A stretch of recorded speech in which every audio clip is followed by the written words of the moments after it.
What's up, guys? It's Emily back with another video. So today I'm going to be doing a girl talk answering your guys' TMI questions.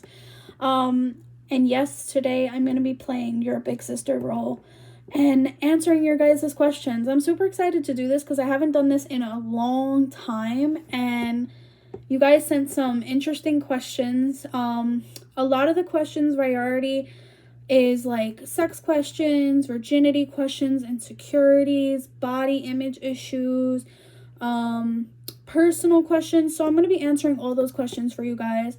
So if I just wanted to let you guys know what we're going to be talking about, so that way if you want to click out now, then click out. But let's have this girl talk. Okay.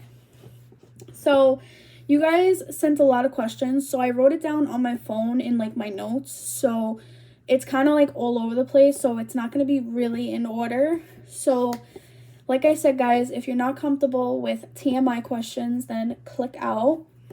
But the first question: what type of contraception do you use, and any advice? I actually use birth control. I've been on birth control for since 2018, so it's been like almost 8 years, I believe, or 7 years. And it's been a long time. And my advice, if you're a person that's interested in getting into birth control, I personally, I initially never wanted to be on birth control, but because I have like a medical condition, my body needs it because I have like a hormonal imbalance and my periods. Like, birth control could be beneficial, but it also could, like, if you don't generally need it, I wouldn't suggest it. My suggestion, if you're looking for like alternatives, I think using condoms or IUD, if you're comfortable with that. Like, there's many ways to look into like contraceptions, but birth control is something I've been on for the last couple of years. Okay, next question. What is your thoughts of meeting online or dating online and finding someone you're interested in? Okay, that's like a question, 3 questions in one. So let me answer the first part. What is my thoughts on meeting online? Me personally, I don't think it's a bad thing. I actually met my boyfriend that I've been with, my fiance, I met him like 8 years ago online. We met through Facebook. I personally, my advice, if you're meeting somebody that you're interested online, my suggestion is do not meet that soon. Definitely make sure all the things they're saying lines up. Even if you have to do a background check on them, make sure you video chat. Make sure you I know it sounds crazy, but sometimes you have to reverse search their numbers, reverse search their pictures, because sometimes people be lying on the internet and using fake photos from Google because they don't feel comfortable within themselves. Sometimes they're older than they say. So you just don't want to put yourself in a predicament where you could possibly put harm in your way. But I don't think meeting online is bad as long as you're very cautious and you tell people, like your closest friends and your closest family members that you trust. That's just my opinion, because a lot of people, when me and Matt started dating, everybody thought he was 30, and I video chatted him. I knew who he was. I knew, I did all the 9 yards of checking, making sure. So that's the first part of that question. Online dating, like I said, guys, me and Matt were also in long distance. My advice on online dating is make sure the person's real. Do not commit yourself to someone if you sometimes you'll be like, okay, yes, we're dating, but then you guys never video chatted, you never had a phone call, you just on text messages. Those are red flags to look for. Online dating is okay as long as everything they're saying fits. As long as you video chat, you know, the person's telling you the truth. So online dating's not bad though. I don't think so, as long as you're careful. Or finding someone you're interested in. So if you're interested in somebody online, which is perfectly okay, like I said, guys, it's just really about placing your cards in front of you and making sure this person answers all these questions, shows you proof of this, everything matches to what they're saying, you know, things like that. There's nothing wrong with meeting a person online or Tinder or Plenty of Fish, wherever like the situation is, as long as that person's online. Okay, so the next questions are like vaginal insecurities. I was actually shocked about this because I thought I was the only one that felt like insecure about down there, you know, the little kitty cat. So one of the questions that I received was how to deal with high pigmentation. Me personally, I suffer really bad with high pigmentation. And most females do, you know, we don't stare in the mirror all day looking at our kitty cat, you know, and obviously it's not the thing, like, it's not one of the places in your body that you're gonna constantly look at. Like, yeah, it's gonna make you feel insecure and things like that, but my advice to that is definitely tell your doctor about it, because it definitely could be like it could be like weight, it could be like food you're eating, it could be like a skin thing, you know. Some people are darker down there and sometimes it just happens just to happen. But honestly, like, vaginal insecurities are a normal thing, especially if you're a person that like just had a baby, or you're just like you're skinny or you're chubby, whatever the case is. Like, everybody's vagina is gonna look different. Nobody's vagina is gonna look the same. So that's one thing I want to say, is try not to compare yourself to like things that, or people you see. Like, I know porn is like a big thing when it comes to like comparing, only because like what you see on that, you're gonna try to compare to yours, and these girls be getting like bleaches down there, which is not good for you. But don't try to compare yourself, especially in that type of area. You know, it's as long as you're taking care of it and it's healthy, as pH balance is good, you're good. So there was another question, I believe. Okay, so the next thing was, what are your thoughts on vaginal insecurities? My thoughts on vaginal insecurities, I feel like it's normal. I feel like, you know, when you lose your virginity, obviously sometimes it changes. Like, you know, it happens when you have a baby, when you lose your virginity. As you get older, you're aging, you know, it starts to change, and there's nothing wrong with that. I feel like vaginal insecurities are very normal.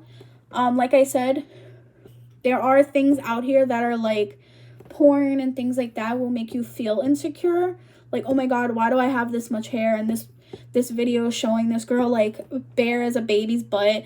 Like, guys, it's normal. It's normal to have hair.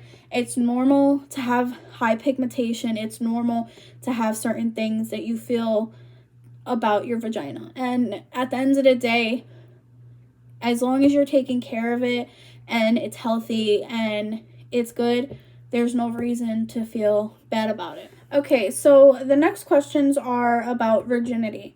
How old were you when you lost your virginity? I was 17. Do you have any advice on someone who is scared of losing their virginity?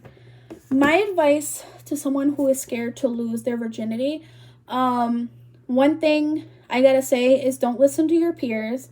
Don't feel peer pressure. Don't allow people to make you feel like you're too late of losing your virginity. There's no time limit to anything, whether it's losing your virginity, dating, getting married, having kids. There's no time limit. There's no time stamp where you're supposed to do this and when you're supposed to do that. There's no time stamp. I know sometimes your peers, whether it's your friends or you know, you hear like videos and you hear people saying they lost their virginity at 15 or 16 or sometimes younger. And sometimes you have friends that like may show off like, oh, I lost my virginity, you know. At the end of the day, don't push yourself to do something that you're not ready to do.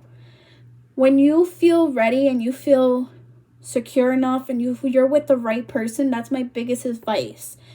Be with the right person when you're losing your virginity, because you don't want it to be like that person takes your virginity and then they like never talk to you again, or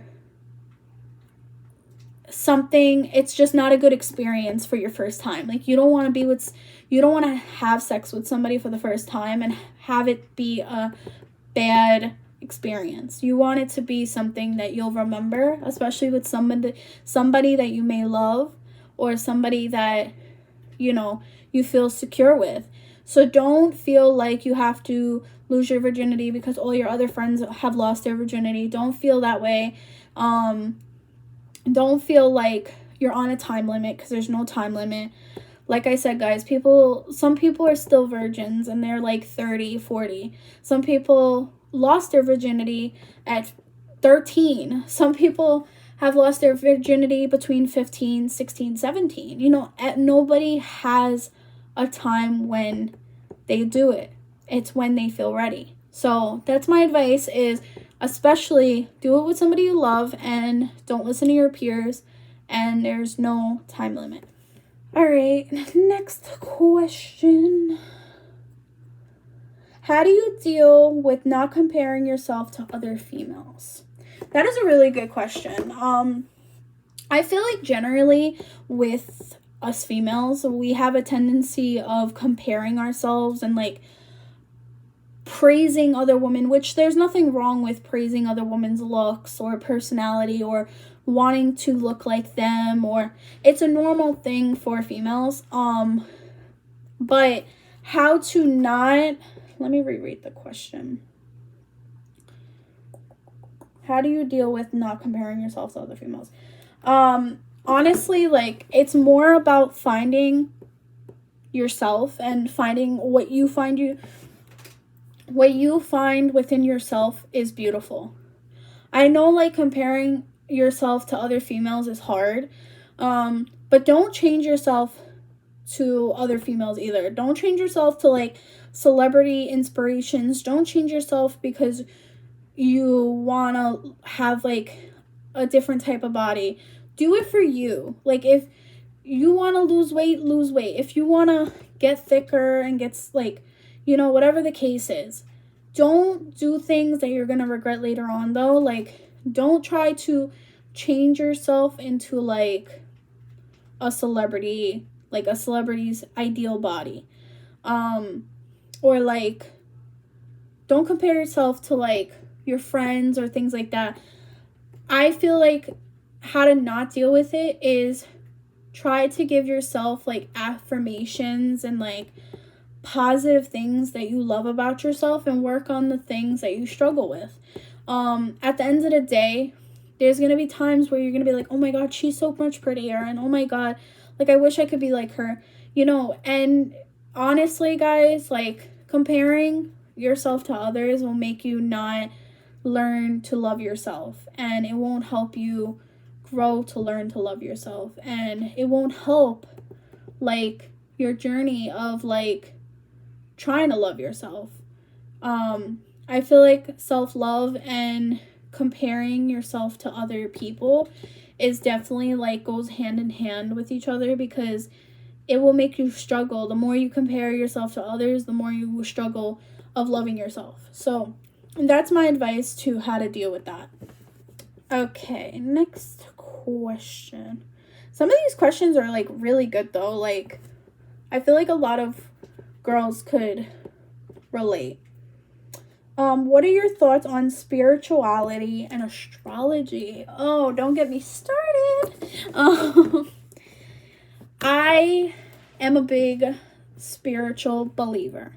I am a big astrologer. I believe in the universe. I believe in spirituality. I feel like everything happens for a reason, and I feel like sometimes the universe aligns things the way it needs to be aligned. I feel like things happen in our life, whether you believe it or not.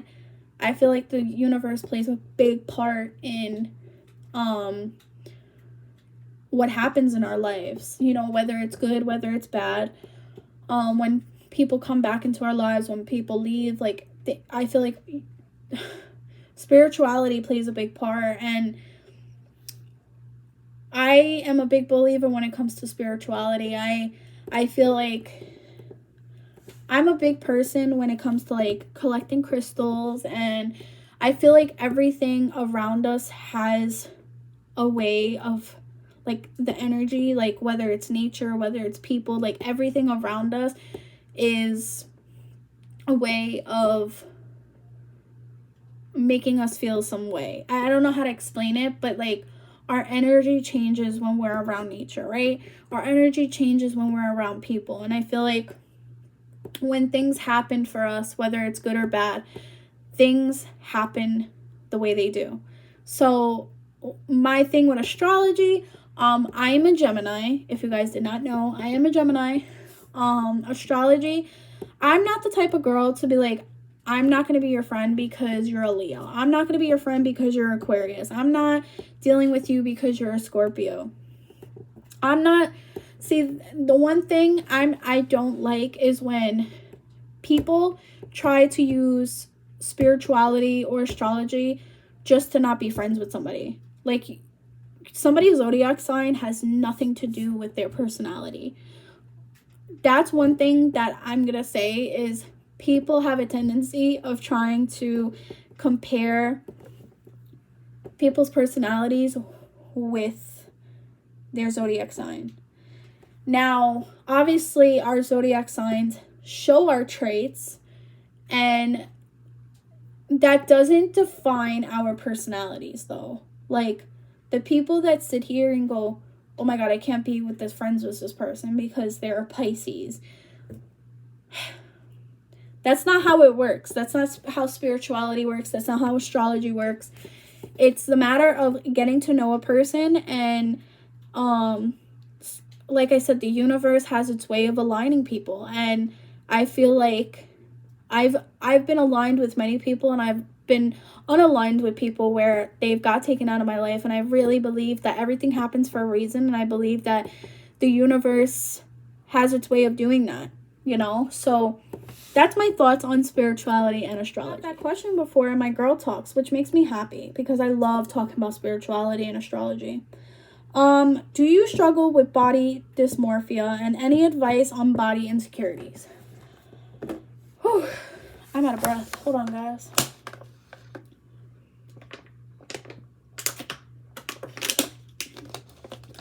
I do struggle with body dysmorphia. I never knew what body dysmorphia was until I, like, started looking into it, and I was like, oh yeah, I definitely have body dysmorphia. I've struggled many years with feeling like I said, comparing myself to others, or struggling with, like, my image. Like, when I was younger, I always thought I was so much bigger. Like, I thought I was, like, morbidly obese because I got picked on and I got bullied. And in one point in my life, I was like, never realized, as when I got older, I looked back at pictures and I was like, oh my God, like, why did I think I was, like, this huge, like, monster, you know? And I feel like body dysmorphia has its way of, like, messing with your mind, and especially people. Like, people have a way to make you have these thoughts about yourself where you look at your body a certain way and then you start, like, having these issues. So I do struggle with body dysmorphia. How I deal with it, though, is, like, as I got older, I've realized I've gained a lot of weight, and I try to not compare my old self to my new self. You know, especially like when I was younger, I was going through puberty, and now I'm going through adulthood, and my face starts to change, my body starts to change, you know, especially like when you as you get older, your body starts to change. When you're younger, your body's changing also. You're always changing, you're always going to evolve, and that's something I had to come to terms with, was like, you're going to continue to evolve and you're going to continue to change, but as long as you work on yourself and you try to maintain a healthy life, what you want your healthy lifestyle to look like, whether it's one day you're eating a salad and the next day you're eating cheese fries, it's okay, you know, and that comes with body dysmorphia. It's okay to like treat yourself. And that's one thing I want to say is, don't feel like you can't have certain things because you're chubbier, or you can't have certain things because you struggle with, you know, the way you look. And I'm not just talking about like being chubby, I'm just talking about my own experience of having weight issues. I know there's women out here that struggle with being super skinny and struggle with insecurities also. Like, people try to say like skinny girls don't have insecurities. They do. And saying that to people is also saying like, why are they complaining because they're skinny, or why are they complaining they shouldn't have any insecurities? It's just a normal thing. Some people struggle with body dysmorphia even as a skinny person, you know? So just watch what you say and be kind. I know there was another part to this question. Any advice on body insecurities? My advice, don't compare yourself. Like I said, guys, my advice would be, your body is always changing, whether you're young, whether you're middle-aged, whether you're older. You know, when I was younger, I remember like struggling because I thought I looked like this image that everybody made me feel like I looked like. And I started like believing that I actually look like this. So if you're younger and you're going through puberty, or your body's starting to change and you're getting certain things on your body, whether it's like you're going through puberty, it's normal. If you're a person that's like middle-aged like me, I'm almost 25, and I compare myself to like 5 years ago Emily, like from 2019 or like 2018, and I'm like, oh my god, like my face has like matured and I look older. And even if you're older, our bodies are always changing. And one thing I want to say is, it's okay to have insecurities, and it's okay to have stretch marks, cellulite. If you feel like you look too bony, it's okay to have things you don't like about yourself. If you have these things and you feel like you want to work on them or find ways to help yourself, then do that. But if you're a person that is okay with having stretch marks and cellulite, don't go out of your way spending money to find ways to get rid of these things if you're genuinely okay with having it. And one thing I also want to say, guys, when it comes to body insecurities, don't compare yourself to like what you see on the internet. What you see on the internet, I'm not going to say it's fake, but society has fit a one for all. So they try to like body shame skinny females, skinny men, skinny people, chubby people, plus size people. Like everybody has tried to make it one size fits all, whatever group you consider yourself in. Don't try to listen to people. Don't compare yourself to things on the internet. Don't compare yourself like, oh my god, I wish I would look like Kylie Jenner. What society and like what social media shows is unrealistic to the reality of what people's bodies actually look like. Majority of celebrities, no disrespect to any celebrities, but majority of celebrities have got Botox, plastic surgery, things like that. And when you're comparing yourself to like, let's say Kylie Jenner or the Kardashians, majority of them got Botox, plastic surgery, and things like that. And if there's a person that you look up to as an idol, like whether it's a celebrity and they haven't got plastic surgery, then that's okay. But society has a way of trying to put you in like one size fits all. So don't make people's opinion, whether it's on the internet or people you like just get opinions from a day-to-day life, don't let it bother you, because you are beautiful. And at the end of the day, people are struggling, whether you want to believe it or not. Everybody's struggling with something. So that's okay. So the next question I got was how to not think you look weird during sex. This is a good question, because I feel like everybody has had this thought, especially if you're like doing it for the first time, or like every time you like have sex, you always have that thought like, oh my god, I hope I don't make my face look like I'm about to fart, or like, you know, I have had those moments where I'm like, I hope I don't look weird, or I hope I don't look like I'm not enjoying it. You know, like everybody has a way of like thinking they look weird during it, but it's more about just enjoying it. And I don't think the person you're doing it with really cares the way you look, as long as you're getting pleasure out of it. But how do I think, wait, what was the question? How to not think you look weird. I guess how to think you don't look weird is,